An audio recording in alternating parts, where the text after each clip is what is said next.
இன்னைக்கு நம்ம பாலியோ டயட்ல சொரக்கா சூப் எப்படி பண்ணலான்னு பார்க்கலாம். இதுக்கு தேவையான பொருட்கள் என்னன்னு பார்த்துக்கலாமா. சொரக்கா நான் 1/4 கிலோ எடுத்திருக்கேன். அதுக்கப்புறம் சின்ன வெங்காயம் 8 to 10.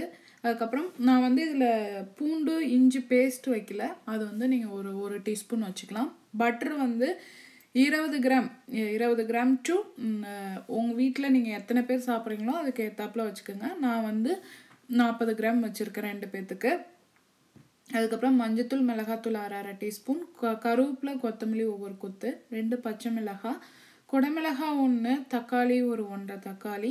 அதுக்கப்புறம் நான் ஒரு வெஜிடபிள் ஸ்டாக் வச்சுருக்கேன், ஆப்ஷன் தான், வேணாதவங்க விட்டுருங்க. இதை இப்போ எப்படி செய்யலான்னு பார்க்கலாம். ஃபஸ்ட்டு ஒரு பேனில் கொஞ்சமாக தண்ணி விட்டுக்குங்க. உங்களுக்கு எவ்வளோ சூப் வேணுமோ அந்த அளவுக்கு தண்ணி விட்டுட்டு அதில் சொரக்காய், குடமிளகாய், தக்காளி, வெங்காயம், பூண்டு, நீங்கள் பூண்டாக இருந்தால் பூண்டு, இஞ்சி, அந்த வச்சுருக்க வெண்ணெய், பச்சை மிளகாய், கருவேப்பிலை, மிளகாத்தூள், மஞ்சத்தூள், நான் வச்சுருக்க அந்த வெஜிடபிள் ஸ்டாக்கும் இதில் போட்டிருக்கேன் நான்.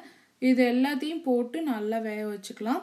நல்லா வெந்து வந்ததுக்கப்புறம் இதை என்ன பண்ண போகிறோன்னா, நம்ம அந்த காயை மட்டும் அரித்து நம்ம மிக்சியில் போட்டு நல்லா பேஸ்ட் மாதிரி பண்ணிக்கலாம்.